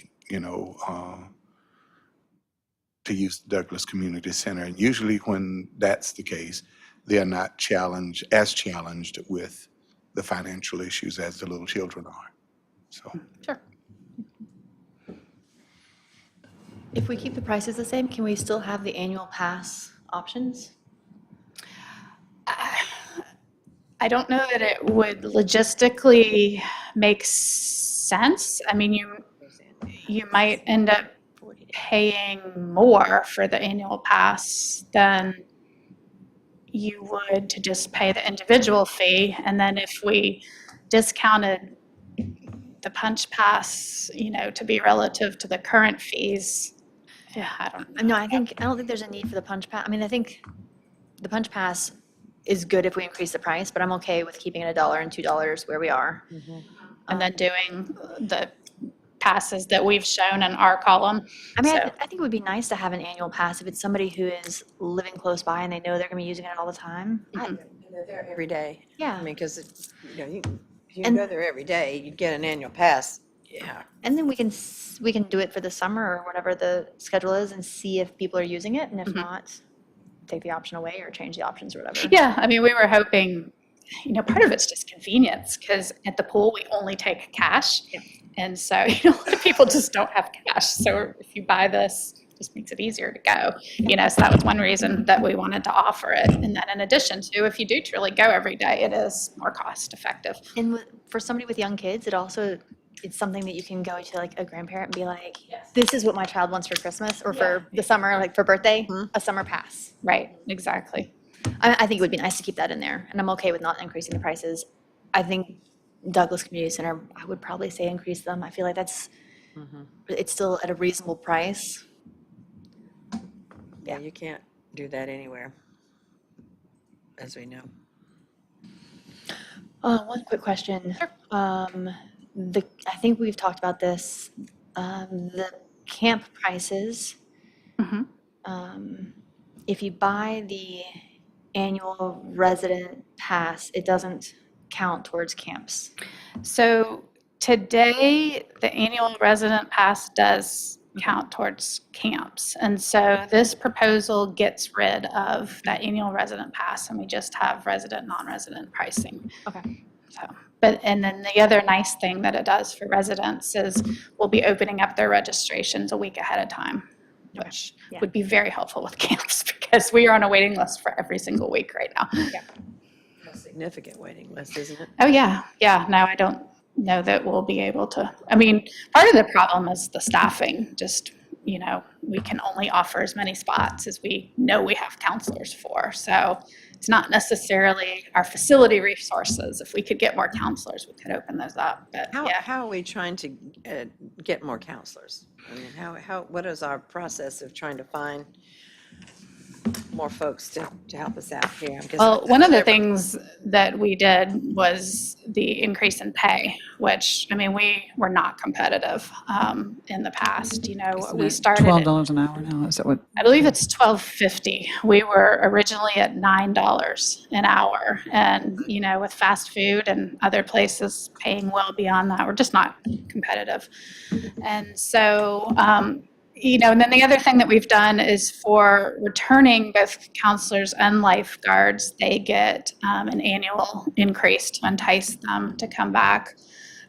We were also able last summer to give some small bonuses, based on how many hours they ended up working. They kind of divided like $500 out among everybody, and so, I mean, a lot of it, we advertise on social media, we advertise in the paper, we have a lot of them that return and did return this year, and they're of course encouraged to go and bring people back. And so I don't know that I don't feel like it's that we're not doing enough. It's just a very competitive environment. didn't If mean that. you look I at, was just trying to figure out how do you get people, because 1 year, well, 1 year we couldn't open the pool, remember, because we weren't Right. having lifeguards. But Right. it's a statewide thing, and you hear that Oh, on television I all mean, the time. like Raleigh has closed pools 'Cause for they the can't- they don't summer. have- yeah. So, yeah, I mean, A lot of my friends say, I could be a lifeguard. I'm going, don't do that. yeah, no, I mean, it's not cheap. I mean, already we've been open 6 days and it's already cost us $2,700 in lifeguard fees. So, yeah, I mean, it's not cheap to do. But, and they all have, they have expensive training that they have to go through. So, Are if you kids were, showing up? not really. We've had a total of, Oh. I think, 600 come through. But you've also We only had been- 519. in You've only 6 been days. open on the weekends so far. I mean, No, we haven't. on the pool? We're open all the days now. Okay, but last weekend. We it were was- open Memorial Day weekend, and then Right. we opened this week. So Right, we've so been open now a total open of full-time now 6 that days. school's out. But so far, it's been a weekend journey Well, we've been open Tuesday and Wednesday of this week. of this week. Yes. Right, So we've been okay. open a total of 6 days. Right. So I was over at the program against gun violence in West Southern Pines on Saturday. And I think I was there when the pool opened. Mhm. And a lot of kids came en masse from the public housing and walked over Mhm. as soon as it opened. Yeah. And I heard, and I don't have many regrets in life, but I have one from that day. But one of the little boys said to another one, "Do you have your dollar?" Mhm. And the other kid said, "No, I'm just going to go to the splash pad." So I appreciate us. I wish I'd had $1 to give him. I appreciate us leaving the fee at $1. And I watched kids come over the hill and to the park. And while the splash pad is there to give you relief from the heat, of which there was quite a bit on Saturday, I think it's really important. I also popped into the pool and, not literally, but I went into the pool and talked to the staff, and they were lovely. The lifeguards are lovely and were working hard and were on their game. And I had taught a couple of them, and it was good to see them doing something constructive with and for the town. So that was lovely. Yeah, Pool no, pool the deck, pool's in- pool deck might need to go into some That's, ARPA leftover money. Well, it's The pool deck is a honestly, it's problem? not a funding challenge. I mean, it is and it isn't. It's more of a logistical challenge. I can believe that, yeah. We've been trying to even get somebody to come out and look at it. Nobody will even come look. So it's a contractor challenge, but then also the underlying challenge is that all of the pipes and the infrastructure underneath all the pool deck are 60 years old. And so some of the reason that nobody will come look is because they don't want to touch the pool deck, because they're sense. afraid that once they start jackhammering and drilling, It's a whole that nother- it's going to damage everything. So, Yeah, I understand. yeah. It's on the list. And well, We the don't other have an answer yet. The other thing I wanted to see was the shed everybody talked about maybe tearing down, and that's interesting because the competitive swim team is actually using that to store their equipment. Mhm. And it's pretty practically being used. I mean, I think. Well, they are using it, but It either needs to they're come aware down or a that new it, roof has yes. to go on it. Yeah. If is maybe something they should cost share with us. Their they haven't agreement been doing that yet. works. I think they basically said if it needs a new roof, they have other options. It's convenient because it's there today, but if it needs to come down, they have plenty of other options. So they wouldn't be interested in cost sharing. So, and we don't use anything in there. So Right, no, it's all the competitive swim team, I Yeah. noted, but the locker rooms look good, and Yeah.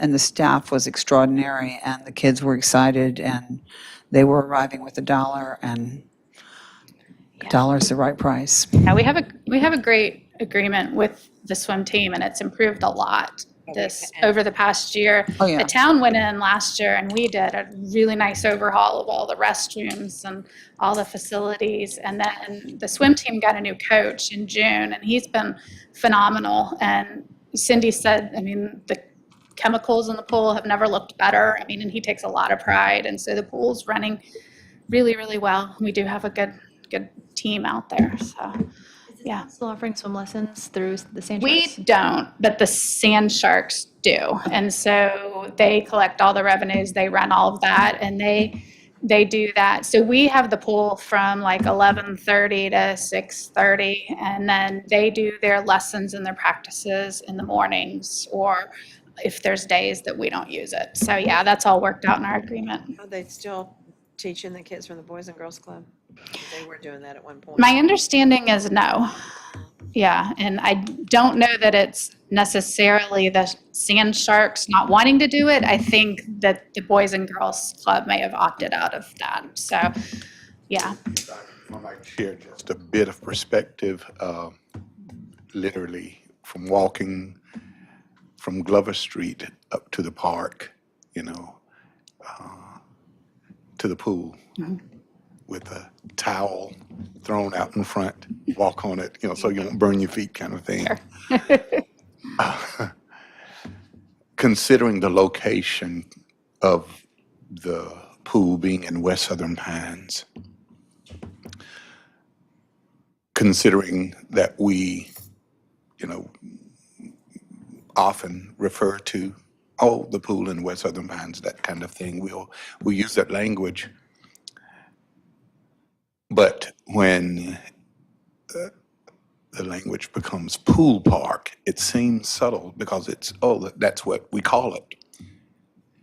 It's like reaching into a family and ripping out an identity. And what happens is silence. And people back away and are reluctant. They feel, well, okay, I'm now kicked out of my own clay hole, because that's what we called it. I'm gonna run to the clay hole right quick. And but a suggestion that was made possibly a couple years ago to maybe name this park after Fred Walden. That would speak volumes because of his name and the significance of what he had done in the community. And what that does, it will probably open up the opportunities for those who are in the community to say, well, yeah, I want to be a lifeguard. My little brother's a lifeguard in Minneapolis, but it's because he started out in that pool as a lifeguard under the guidance at that time of Oliver Hines, as well as Sharon's little brother, the same way. You know, he was a kid and Oliver got him. The next thing, you know, I know David was swimming for the O'Neill team and got his college scholarship as a swimmer. So there are some possible opportunities that could happen if, you know, maybe we were to consider the broader narrative and watch what happens. Okay. Yeah. Yeah, because we talked about it, and then I think there was some resistance, and so it just sort of died.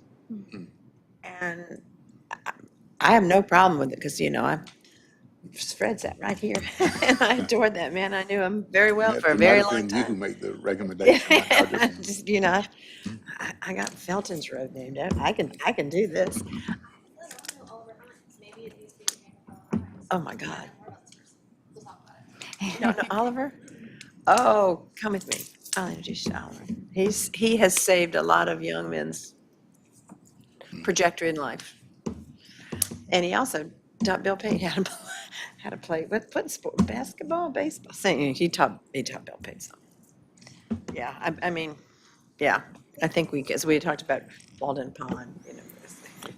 So do we have consensus then from the council as far as leaving the rates on the pool the same? I think Is so. that right? And then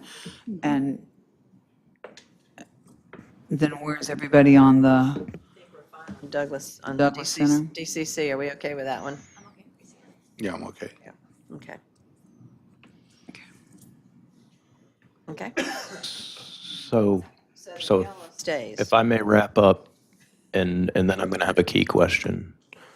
Pool stays as is, except you'd like to see the punch pass added as an option, if everybody's in agreement. And that, I mean, that helps staff too. We're not handling Yeah, it does. $3 a day or $4 a day and having to. So is the punch pass for 50 for 25 visits, is somebody out of town can buy a punch pass? Is that what we're doing? Oh, I'm sorry. I guess.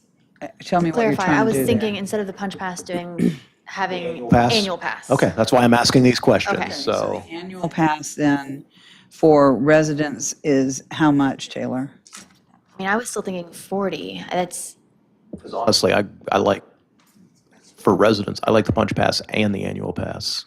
Because if they don't think they're coming 40 times, I mean, which is what it is now instead of 20 times, since it's $1 instead of $2.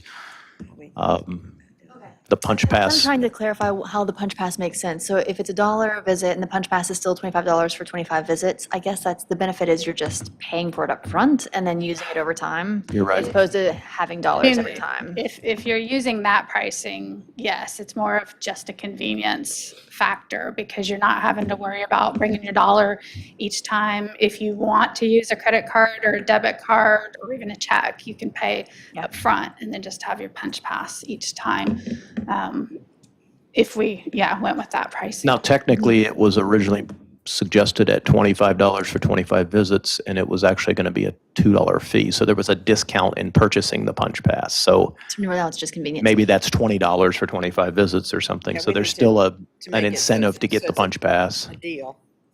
What if, and this might just be food for thought for next year because it's maybe throwing too many options in, but instead of an annual individual pass, if it was like an annual family pass. We had talked about that and we're not opposed to it. We were just kind of struggling with what is the makeup of a family, and is it so many kids and a parent? Is it a grandparent and grandkids? And we just kind of said, well, let's just see how the individual pass does first and then Aunts and we could uncles. revisit it. And I think that's what you have to do is you just have to say like, it's, you put like, it's these kids and an adult or whatever the makeup is, yeah. The zoo does and say it's a family pass for up to X number of people. Yeah, and that's probably the easiest, so. And I just thought of something. Everybody's family is different. Don't want to, Right. don't want to Right. create I'm going to call it fluid enforcement. family. Well, it's not so much, I'm going to use the word enforcement, but that's too strong of a word. But remember, these are youth letting Right. these people in, and you don't want them to have to sit there and figure out whether it's the right person that's on the pass and whether I'll tell you, when I asked the pool staff, how do you know whether someone's a resident or non-resident? They said, we asked them, and I thought. Yeah, exactly. I know. It's, So there we go. Right. What happens if we call it just Walden Park and we name the pool after Oliver Hines? Hines Pool well. and the Walden Park. Squirrel. take that up in a different discussion. And Conversation at table though, I think we should I just continue think it. Yeah. it might be something. Work session. Yeah. okay, so pool as it's priced, some punch pass, Yeah, some annual sort of pass type of thing. Yeah, something that adds Do convenience. we want the non-resident fee to be $4, which seems really a whole lot higher than $1? And that's a bit of a problem too, I think. Or do we want to just leave the fees where they were with $1 and $2? I don't think there are a lot of people who walk up and say, hey, I'm a non-resident, let me give you $2. I just don't think that happens. There's not a way, I would be stunned if we took in any non-resident funds. We have the count that was in Jessica's memo, which off the Right. top of my head was sort of 66-33, like 33% non-resident or something. Yeah, But- and it's been so somebody about- is being honest. It's actually been pretty close to that percentage Kids so don't get far driver's this year. licenses. Like in the 6 days we've been open, we've had 148 town resident youth, and then we've had 70 non-resident youth. We've had 227 resident adults and 74 non-resident adults. So it's about that same It's percentage. Memorial Day weekend, so a lot of family were here. No, I'm just commenting that people are, Yeah, and I think $1 to $4 is a pretty big leap for non-residents. I would propose that we at the very most do 1 and 3 or 1 and 250, which means everybody has to bring quarters because, No, don't do that. No. oh, yeah. I think maybe 3 is the right answer. Three. Even Tess was like, no. Tess was most no. 3. Okay, 1 and 3. And they have a built-in benefit for the punch pass, $50 for 25 visits, that's cheaper. So a non-resident, to be clear, a non-resident can buy a punch pass. If we add that, yes. So a non-resident could buy a $20 punch pass for 25 No. pool visits? No, No. we do the, Non-resident yeah. right there. No, and with your $3, I think you're talking about youth. So I'm assuming maybe an adult non-resident might be, are you looking at $5, $4? Well, the problem I have with that is the rule at the pool that a child has to, I mean, adults have to pay if they're there sitting on the side watching the kid. And that's a lot to pay. That's a $7 journey to the pool to watch your kid. Does that discourage fewer adults from coming? And more I think kids? it makes the lifeguard's job a lot harder, having had a You gotta have some esteemed career as a lifeguard. out there. Have to. You'd almost rather encourage more adults and Never send a kid to the pool by themselves. Exactly. No, I don't. Would you want to pay $4 to sit there and watch them swim? I probably have. Exactly. Were you happy about it? So I think it's a problem to discourage additional supervision. I don't have a problem if an adult's in the water with the kid that they pay for being there, but I have a problem with, But how can you decide if you're in the pool or out of the pool? I know, You I can't know, do that. problem. It's adults, that's what you pay, in or out. It's up to you to go in the pool or not go in the pool. is it too simple to just say 3, like if you're non-resident adult or child, it's $3? Is that oversimplifying things? I wouldn't, well, if you're going to do that, you probably wouldn't want to have the distinction for residents. If grandma brings 3 kids to the pool, they're going to pay $12 to get in. That's a lot For non-residents. for non-residents. Well, Costs you a fortune to go to the movies. I mean, you yeah, know. I mean, yeah, I was gonna say, it's a lot cheaper than buying a gallon of gas. I mean, And it's yeah, cheaper than- but, Cheaper than taking them to the movies. I mean, you gotta do something with them. And if you're the grandparent, you know when they come, you're, that's just what you're gonna do. I mean, They can I go to will the splash say- pad for nothing. this may not be the popular answer, but we are talking about non-residents. That's what I So was just saying. it's Yeah. the rest of us that are all supporting their youth. And I will also say, and this is a good thing, there was actually, there was some Facebook activity over the weekend, and it was people asking for which public parks or which public pools are available that you don't have to have a membership. And there was one in Sanford, I think it was mentioned, and our pool was mentioned several times, and it was all very positive. The first thing that everybody said was cheap, and then everybody said it's very well maintained. It's a nice pool. So it got, good. So so even for non-residents, I don't think they feel like our fees are unreasonable. Nobody said anything about having to pay adult supervision or anything like that. So. Okay. There's a real Chance this is going to become a larger conversation, hopefully beyond Southern Pines, because right now we're providing the only public pool. Because there's a real question as to whether the Elks Pool isn't in its last year. So this might become the only option. Jay, the pictures are great. Did you do these? What? Did you do the pictures? They look really nice They're with good. like the splash pad fountain going. Yes. I was actually out there getting some stuff for Rachel, and the interns told me that Cindy was looking for some shots. I was going to say, I bet Cindy would love to have these. So did a mix of kind of like technical stuff, where we were looking at some of the paths out there and whatnot, and then we kind of mixed it up with a few artistic shots. Looks It was a nice good. day. That's a postcard quality right there, BJ. So we're doing $1 and $3, is that correct? Well, Resident, non-resident? that would be youth prices. Yep. And then, And as far as the pass goes, or the family pass or all that, we're nixing that idea this year, is that no, right? I think there was, can you put the fees back up, DJ? Yeah, I think the punch card individual annual pass, we can work into that. Mm-hmm. Yeah, one or the other, or both, however you guys want to do it for simplicity. I think it makes sense to have one of those whatever- options, or at least one of those whatever's easy. options. I'm still unclear on what you guys would like to do. with adult non-residents. Non-residents? After both you and Reagan mentioning that it is, I mean, there are town resources for non-residents, I think I'm okay with the higher price. The $3 for non-residents? The 3 for kids, the 6 for adults.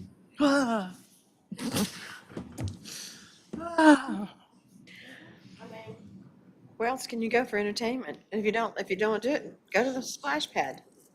You got a And picnic it's, I mean, they area, can be out you there got a for hours. basketball court, you got all that stuff.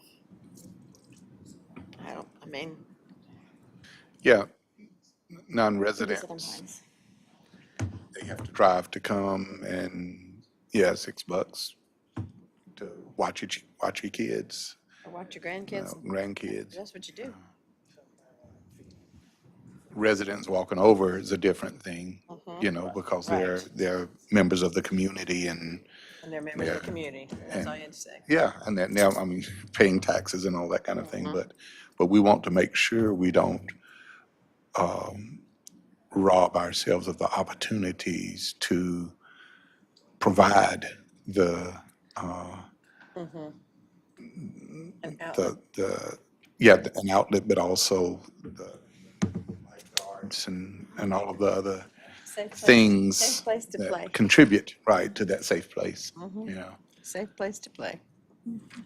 So if they're gonna drive in from Rockingham, And it may discourage people from making that drive and coming in, but then I think if it's staying busy with local residents, I think that's our priority. Exactly. That's what it's for. And if it fails, we'll fix it next year. I think it's gonna be fun. I'm hearing $3 and $6 on non-residents. Is that, I feel like Yes. I'm an auctioneer. Yeah. Yeah, and then we will, and I think I'm also hearing consensus that we can kind of figure out some pass rates that Right. make sense That makes based on sense. those amounts. Yeah. And so, Because and it then we doesn't make will, sense. You get 25 and Yeah. you're not getting a break. then the Or DCC. the original Yeah. recommendation.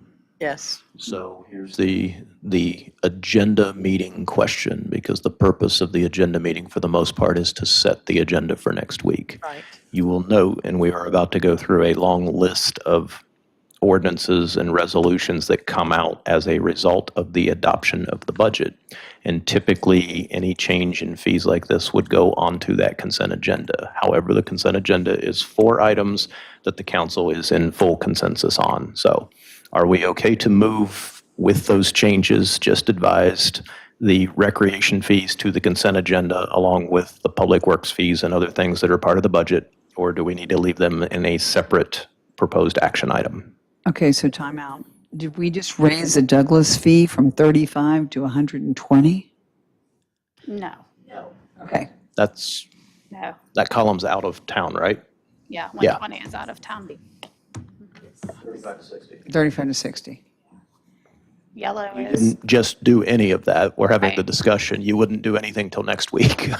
yellow is the current fees as of today for a resident. And then non-residents would be double the yellow today. And then the proposed are the white columns. Residents are on the left, white, non-residents I are have the no full- problem with are putting column. the recreation fees on this consent So agenda. it's 35 to 60, it's 70 to 120. Correct.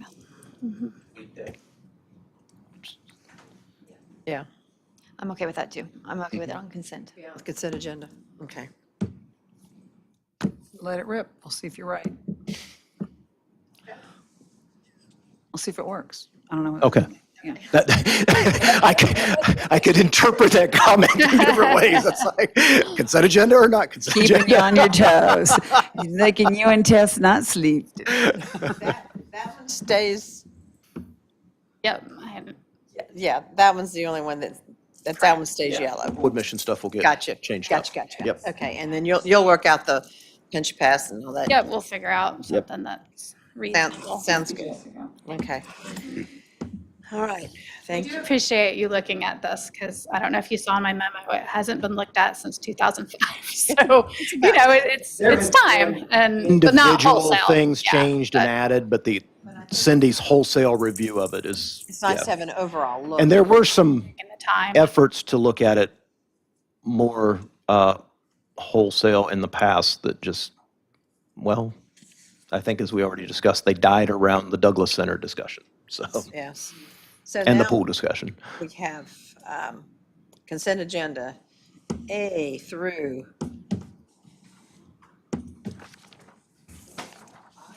It's currently A through L. L, yes. Except that you'll now get a recreation fee thing slid into there. all through them.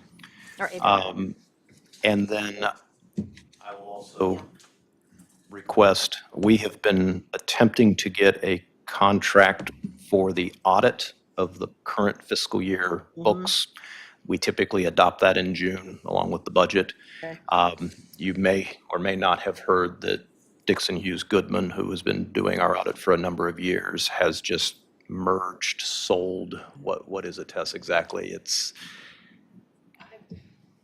basically they have a different name, so we don't have the contract in hand yet to have put it on the agenda. Tess thinks she'll have it by end of business tomorrow, so we'd like to add that to the agenda and include it in the packet for your consideration.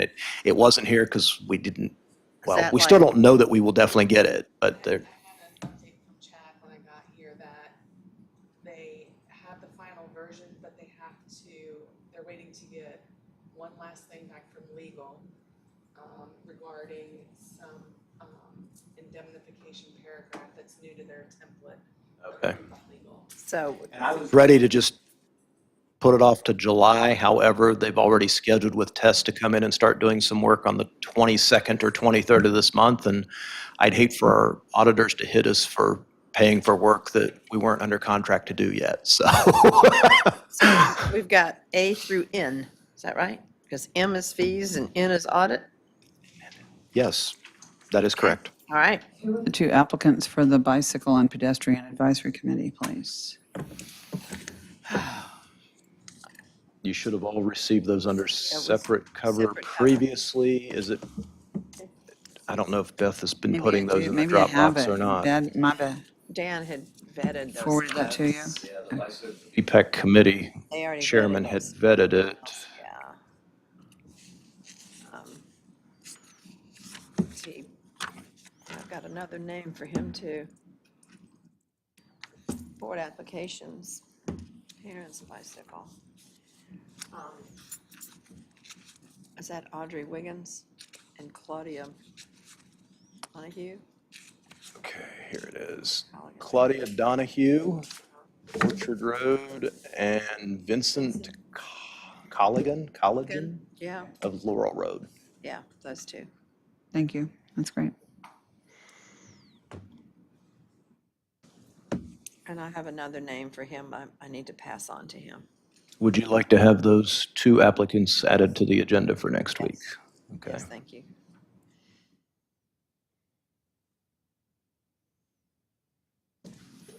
All right.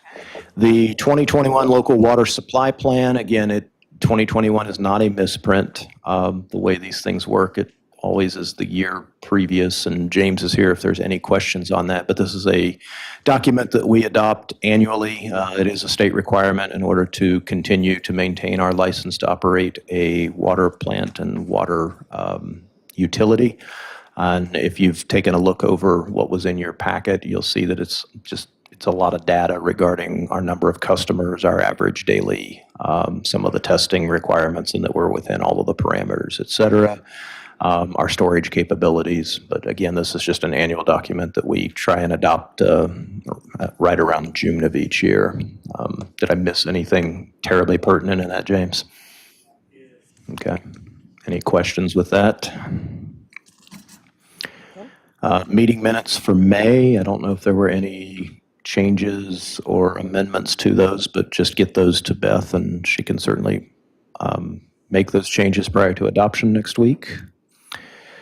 Budget amendment ordinances. There was a significant change in your packet very late this afternoon relative to these. Because a number, in the way it appears on this agenda, 03, 04, 2003, 2004, 2005, Those are actually 3 of the capital project fund ordinances that didn't have anything in the packet, so those are getting moved. The exact same document, it's just that they will appear under a different item. So the only thing that you're actually amending in the budget, the current budget itself, is to close the building renovation capital project fund and then transfer, I think it's a little over $100 in accrued interest. And the agenda currently says East Morganton Road, and that should read building renovation fund instead of East Morganton Road, because you had already dealt with that earlier in the year. But it's moving that interest then over into the general capital fund. So those are the only 2 budget amendments regarding the current budget. It's just the closure of a fund that we are finished with and moving the unspent funds into the capital reserve.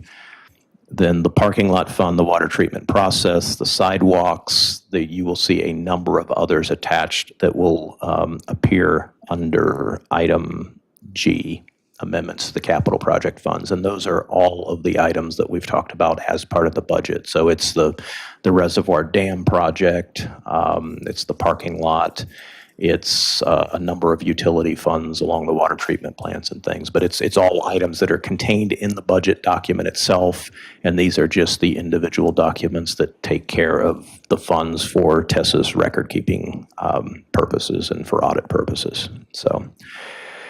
Amendment to Town Code of Ordinances related to public works fee. The only change in the public works fees is the solid waste fee that we have discussed. So that will change within the Code of Ordinances. Again, just part of the budget adoption. Item F is the Chapter 50 water and sewer use. So again, those are the new rates and fees relative to water and sewer, the 5% across the board that was done there. Capital project funds I just talked about. H, I, and J, and again, you'll have I and J in your packet when it comes out on Friday, but these are specific to our system development fees. If you read the document I put in there for H, that is a document that is required in order for the town to maintain and charge a system development fee. It is based off of a template that the SOG created after the legislature allowed for SDFs, and we do that each June with the budget. And I do a full accounting of what has been spent to date, what is planned for the coming year, and where each of those dollars are going to. And Tess and I work that out every year. So then I and J then just take care of the water and the sewer separately within the actual project fund, and you'll see that in the packet. Item K is the item that we talked about relative to Indiana and East Morganton Road. You'll find the resolution in your packet. I will report that Chief Polidori has been doing quite a bit of work relative to ability to enforce what the state's going to offer. The state to date has said that they base this on a gross vehicle weight, or GVW. That will create some enforcement challenges for us because we don't run around with weight. Yeah, and there are individuals that have those that are trained on them, and we can call them in the need, should the need arise. But what I'm basically suggesting at this point is that we move forward with the resolution that's been requested. We let DOT do their thing. In the meantime, Nick has been working with myself, and Doug's been in the loop. There is already a code on the town books that is not enforceable because it was done back in the 60s when general statute read a little bit differently. But with a few changes to it, I think it will give us something that, with the backing of what the state is doing and some signage, will give us some necessary enforcement ability. So that is something that once we see what the state puts in place, and if there's something that can be used or not, we will likely have a local code amendment in front of you just to give our people something to be able to use when they are out there. how do you get people slow down on that road, as you talked about earlier? Well, that's a speed issue, which is entirely separate from the truck route issue. Is that something that the chief would help draft? Is that what would happen? or Yeah, well, how would the that? chief has been speaking with representatives from the Highway Patrol and the state Yeah, group that oversees this stuff, and he's basically passing that information along, and then he and I and Doug, and we'll basically put our heads together and make sure that Thanks. we've got something that gives our officers something to work with out there. Right, so they have some teeth and, Exactly. okay, thank you.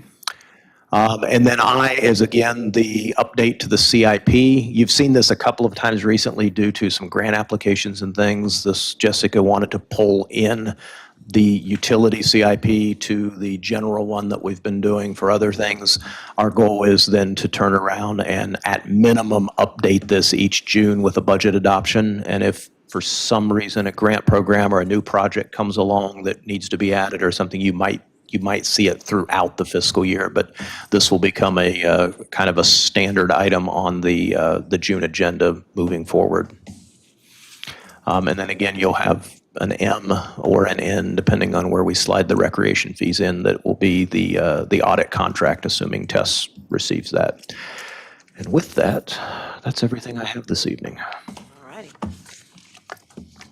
And no word on how the gentleman was who was in the truck, what toxicology, we don't know. No, I don't have anything on that. Well, we know that's soonish.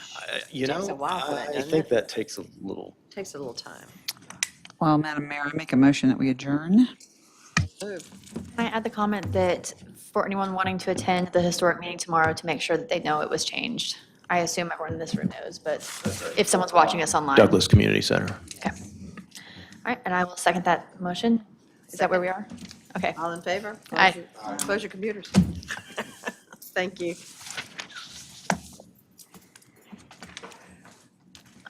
I won't be making it to choir practice. Yes, ma'am. Yeah, the problem is these are all gels. Yeah, all the quasi judicial stuff's over. Yeah.